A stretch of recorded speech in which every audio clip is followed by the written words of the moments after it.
Bueno, uno de los temas más inquietantes para nosotros que estamos bien adentro del sector de comercio exterior es lo que está ocurriendo en Cancillería. Malcorra reemplazando a Timerman.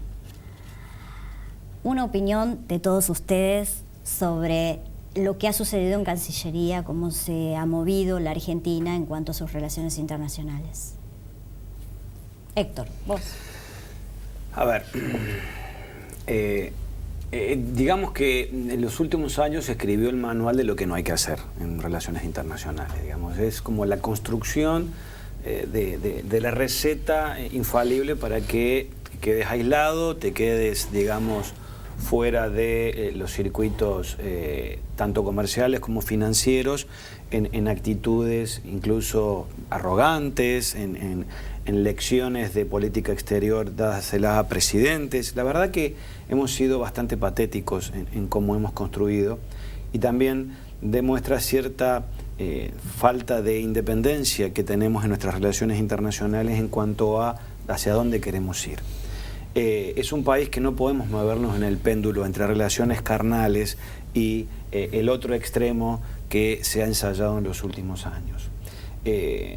Todo parece indicar que debería estar primando la mesura, que debería estar primando el equilibrio, que es básicamente la búsqueda de los intereses verdaderos en la agenda que la Argentina le interesa y necesita, que esto es el segundo elemento que parece que se han olvidado en los últimos años, a los fines de poder construir un esquema de relaciones que le sirva básicamente a la gente. Es decir, a mí me gustó mucho lo que dijo el presidente, y yo creo que hay una palabra que deberemos retomar, que es la palabra de servicio público, servidor público, digamos, ¿no? Los tipos que trabajan en el ámbito del Estado vienen a servir a los otros, no a servirse del Estado. Acá se vinieron a servir del Estado en contra de los intereses digamos, de la nación. Entonces, creo que, contestando la pregunta, creo que en los dos planos importantes, que por lo menos desde los años 90 para acá las relaciones internacionales tienen su sesgo, que son las relaciones económicas internacionales / comerciales y las relaciones políticas internacionales, la nueva canciller tiene un desafío muy importante. Más el desafío, Héctor, porque tiene plantines, digamos, les han puesto plantines. Sin duda. Me refiero a un cuerpo de profesionales, no sé si son profesionales o no, pero son cargos políticos que le dejaron plantados a... Yo creo que hay que... Mira, yo creo que viene época de Navidad y está bien sacudir el árbol para ver que caigan la mayor cantidad de lamparillas que no corresponden a ese árbol. Ahora Timerman está en Estados Unidos. Para las Navidades. Ya está instalado, está divino. Con las Navidades que vienen. Esto es lo primero. Evidentemente va a haber que sacudir el árbol.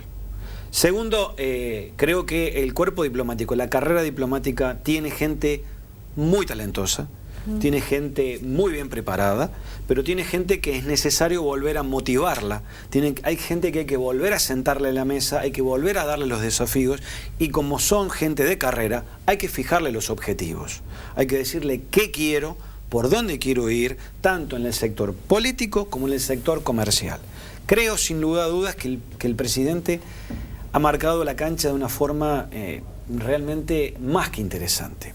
Ha sido muy sorpresiva para muchos, y lo tomo lo que decías de la Alianza con el Pacífico, la visita a Chile. Ha sido realmente para muchos rara, sorpresiva, y creo que marca un camino para la Argentina. Argentina, en el términos internacionales, tanto comercial como políticamente, si no es de la mano de Mercosur, no somos gente muy representativa en términos internacionales. Esto es, por más que nos hayan querido creer de que éramos muy importantes, somos lo más parecido a nadie. La única política de Estado que tuvo la Argentina, que yo tenga en memoria, realmente una política de Estado seria, ha sido el Mercosur, creado entre otros por Alfonsín. Retomar el Mercosur es el camino... Martín. Bueno, el Mercosur ha tenido muchos aspectos positivos, ¿no? Más que nada pensemos que en los 70 casi íbamos a la guerra con Brasil, por ejemplo. Casi vamos a la guerra con Chile, fuimos a la guerra con Gran Bretaña. Bueno, Luego, bueno, tenemos un avión de combate ahora, así que mejor que no vayamos a la guerra con nadie. Con lo cual en los 80 se comenzó un proceso de pacificación y de construcción de lazos amistosos con Brasil, y el Mercosur consolidó este ámbito, ¿no? Y el comercio intra-Mercosur creció muy fuertemente, pero la pregunta es si solo debemos crecer hacia el Mercosur o debemos crecer a partir del Mercosur, pero digamos también a otros destinos, ¿no? Obvio. Si solo tenemos que estar casados con el Mercosur o si debemos tener un regionalismo abierto, ¿sí? De hecho, había muy fuertes rumores de los ministros de Relaciones Exteriores, los cancilleres del Mercosur, que transformar el Mercosur, que es en la actualidad una unión aduanera imperfecta, en una especie que mantenga el nombre Mercosur, pero que sea un tratado de libre comercio, pero que cada país, por ejemplo, Uruguay era uno de los que más presionaba, pudiera firmar un acuerdo de libre comercio directamente con Estados Unidos, sin tener que firmarlo en bloque, ¿no? Y esto le daría un gran dinamismo a un Mercosur que hoy está caído, golpeado, vapuleado. Pero con parlamentarios muy ricos. Milagros Salas, $71.000 por mes. Claro, es otro tema, ¿no? Es una cosa ridícula tener un Mercosur que es una unión aduanera imperfecta y que tenga un parlamento carísimo, ¿no? Bueno, va a ser muy difícil eliminar eso porque hay muchos intereses de todos los países. Pero, y nos vamos por otro tema, digamos, que es realmente indignante, pero realmente creo que Argentina tiene que mirar el Mercosur, pero tiene que mirar al mundo. Hoy los 3 primeros destinos de exportación de la Argentina son Brasil, segundo China, tercero Chile. O sea, entre los 3, 2 no son latinoamericanos, no son parte de Mercosur, mejor dicho. Iván, la pregunta que se hacen todos los argentinos, el dólar, el cepo, ¿qué va a pasar? Muchos están angustiados. Antes que nada, quería chequear. ¿Timerman está en Miami? ¿Es verdad eso? ¿O está en Estados Unidos? Sí. Pensé que se iría a algún país bolivariano, estando tan... No, porque mira tú, pasa que esta gente es muy populista y muy nacional y popular, pero todos son millonarios, ¿no? Nos hablan a nosotros, que cobramos un pequeño sueldo, y ellos lo hacen desde 20 plazos fijos, con 20 millones de dólares, 3 millones por acá, en fin, con esas carteras divinas, Armani y todo eso que tienen. Desde ahí todos somos populares y divinos. Bueno, volviendo al tema, al tema dólar, al tema de inflación. Siempre lo dije, no me voy a callar ahora. Creo que ahí hay que poner claroscuros, ¿no? Luces y sombras. Por el lado de la luz, me parece que lo que dijo Macri en toda la campaña respecto de que hay que sacar el cepo y hay que sacarlo rápido, a mí siempre me pareció de lo más sensato, ¿no? Por más que hubo mucho debate al respecto, yo creo que... Remeslenikov ayer decía que era imposible hacerlo rápido. Bueno, yo no estoy para nada de acuerdo. Yo creo que eliminar el control de cambios es tan sencillo como eliminar el control de precios al kilo de manteca, por decirlo de alguna manera, ¿no? O sea, vos pones un control de precios porque querés que determinado precio no suba más, ¿sí? Entonces lo que termina pasando es que ese precio termina escaseando, ¿sí? Porque los productores no es rentable producirlo a ese precio y la gente lo quiere demandar porque de repente aparece como muy barato respecto del resto de los productos, entonces termina apareciendo la escasez. Lo mismo pasó con el dólar, o sea, lo controlamos, le pusimos un precio máximo, empezaron a caer las reservas. Era o devaluamos o nos quedamos sin reservas. Se impuso el cepo, es decir, vos no comprás, vos comprás, ¿sí? Igual nos quedamos sin reservas e igual el dólar se siguió subiendo en Argentina y somos el país en el que el dólar más subió en comparación con muchos países que tienen sistema de metas de inflación y tipo de cambio flexible, es decir, que el Banco Central no interviene en el dólar. Entonces, lo que hay que hacer con el cepo me parece que es simplemente tener la decisión política de decir, a partir de hoy, cualquier persona puede comprar y vender dólares al precio que se fije entre esas personas. Es decir, va a aparecer un tipo de cambio de mercado que, desde mi punto de vista, no tengo motivos para pensar que, por lo menos a corto plazo, se vaya a ir muy por encima de donde está el blue o de donde está el contado con liquidación, ¿sí? Porque en definitiva es ahí donde se está canalizando el exceso de demanda de dólares. Lo que no puede ir vía dólar oficial, porque la FIP no te deja, porque a los importadores no se lo venden, etcétera, va a través de o el dólar blue, el que se arriesga a hacerlo ilegal, entre comillas, o el dólar contado con liquidación, que es una vía legal para enviar dólares al exterior o para recibirlos. Entonces, ahí hay como una referencia de dónde podría estar el dólar sin cepo y sin control de cambios.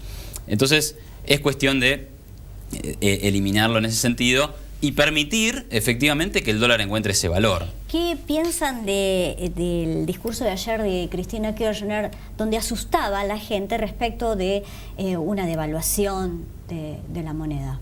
¿Qué le pueden decir a la gente? La moneda ya fue devaluada. Claro, la devaluación la generó ella y no la hizo, ¿no? Es como una bomba que dejó para que explote después. O sea, la causa de la devaluación tiene que ver mucho con la inflación generada por ella y negada por tanto tiempo. Hay un sitio web muy interesante, inflacionverdadera.com, ¿no? Y otras tantas mediciones que muestra más o menos cuál es el nivel real de inflación, y lo muestra entre 25 y 30%. Y los efectos que tiene esta situación, esta tenaza sobre el comercio exterior, ¿no? De una inflación tan alta y un tipo de cambio negado, porque se ha negado. Hoy en día no nos asustaría a nadie, a ninguno de nosotros, que el dólar estuviera 14, 15 en ese nivel. Sería sincerar, no sería ni devaluar. Con lo cual, digamos, esto tendría efectos positivos sobre el comercio exterior, sobre los exportadores por un lado, y también tendría un efecto hoy en día, y el que puede importa a niveles terriblemente baratos, ¿no? Y ni hablar de los efectos sobre el turismo. Hoy en día sale más barato veranear en Madrid que en la costa argentina. El cepo es un sistema de fuertes impuestos a un sector y fuerte subsidio a otro. O sea, al tipo que viaja a Miami lo está subsidiando. Totalmente. Con la plata del que exporta soja. Pueden ir con la aerolínea, pueden ir a todas partes. Yo, señora Cristina, no puedo ir a ningún lado, ¿entiende? Yo no puedo ir. Irá usted. Usted viajará con las aerolíneas argentinas, pero yo con este gobierno que hemos tenido no pude ir a ningún lado. Sí, después otra cuestión interesante de lo que dice Cristina ayer, es muy relacionado con lo que decís vos, ¿no? Porque me acuerdo cuando en Harvard dijo, si la inflación es del 25%, el país estallaría por los aires, ¿no? Y en ese momento estaba muy claro el debate sobre si el INDEC decía la verdad o no. Creo que en ese momento el INDEC diría que la inflación era del 10%. Después, bueno, hubo una especie de revisión en ese sentido. Pero sistemáticamente el gobierno negó la inflación. Negó todo. Mirá, fíjate que también negó, hablabas de esa cifra, y negó una cifra que le daba Mansur desde el Ministerio de Salud, de que un niño en la Argentina moría por semana de hambre. Y eso también lo negó. Qué horror. Y bueno, entonces pasó de negar la inflación todos estos años a recordar el tema de inflacionario ayer, en su último discurso. ¿Y la culpa quién la tuvo? El gobierno que viene. Sí, o sea, la culpa es de Macri. Claro.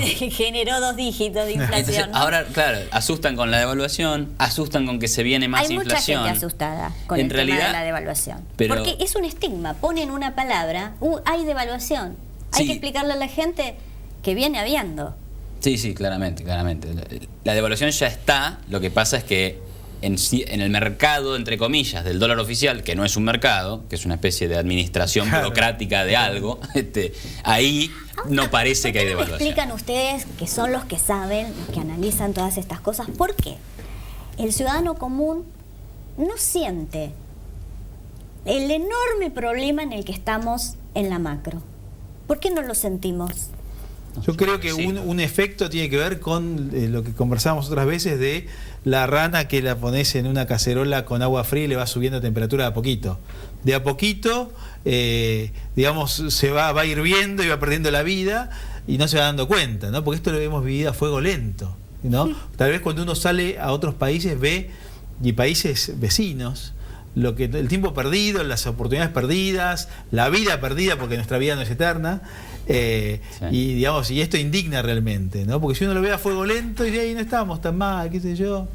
Hay algo de eso. Hay una resignación. Hay algo de eso. Sí. Ahora, en la Argentina hemos tenido una mirada dicotómica. Pienso que la trajo esta especie de locura organizada del kirchnerismo, y parece que quisiera expresarse también en el Congreso Nacional, a través de figuras como Kunkel, que de paso quiero decir, el diputado Kunkel es un hombre bastante anciano, por cierto. El que pedía la cabeza de Fait debiera fijarse en los años que tiene, ¿no? A mí no me gusta decir que la gente por vieja debe desaparecer, al contrario, son sabios, pero él, que fue el primero en señalar a Fait, y quiero rendir el honor, creo que todos, hoy es el último día de Fait en la Corte Suprema de Justicia de la Nación, y todos los argentinos debieran tener muy presentes que este gran hombre capeó contra una mujer que realmente lo maltrató, a un hombre que tiene todo para brillar, que ha brillado desde la Universidad Nacional de La Plata y que no merecía el tratamiento que tuvo, ¿no? Claramente, claramente. Bueno, y el caso de Fait es una muestra más de los intentos de avasallar y de ir por sobre los demás poderes, ¿no? Sí. Por sobre el poder judicial, por sobre el legislativo, hacer que el legislativo fuera una simple escribanía, ¿sí?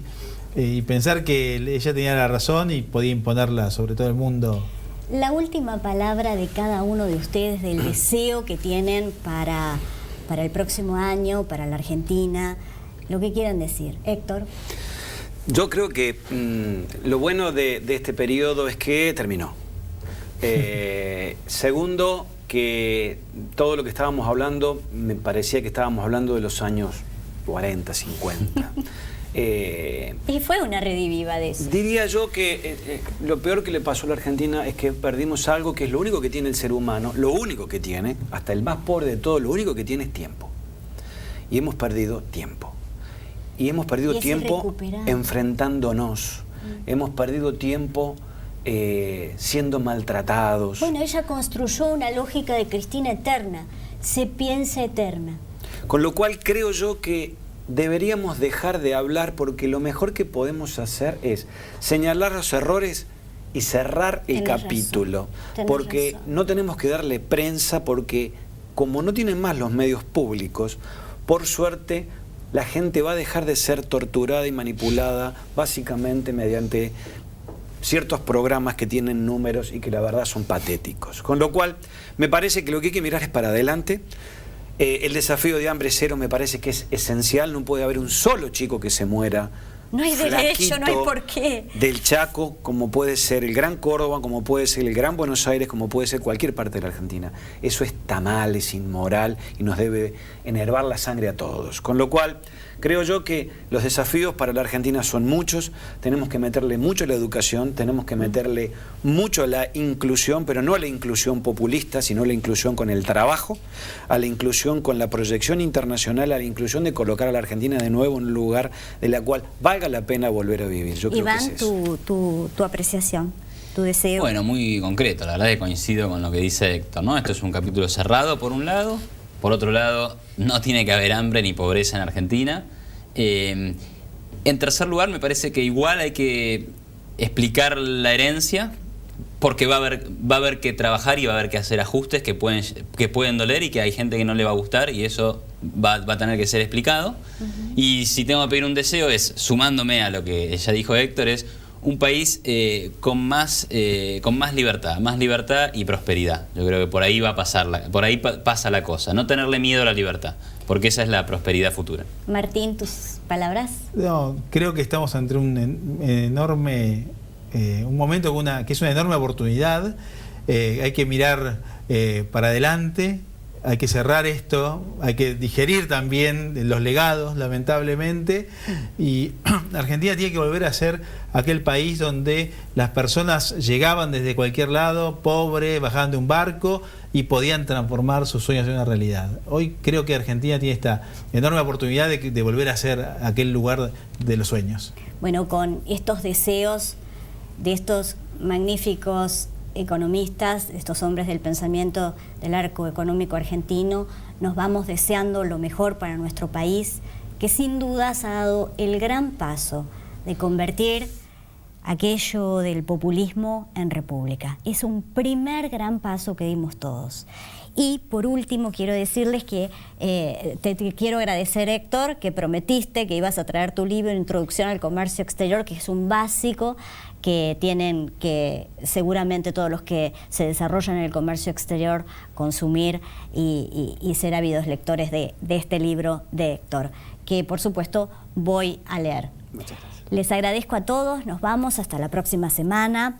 Les deseo que piensen que la verdad es un valor, que dejemos atrás las mentiras. Chao.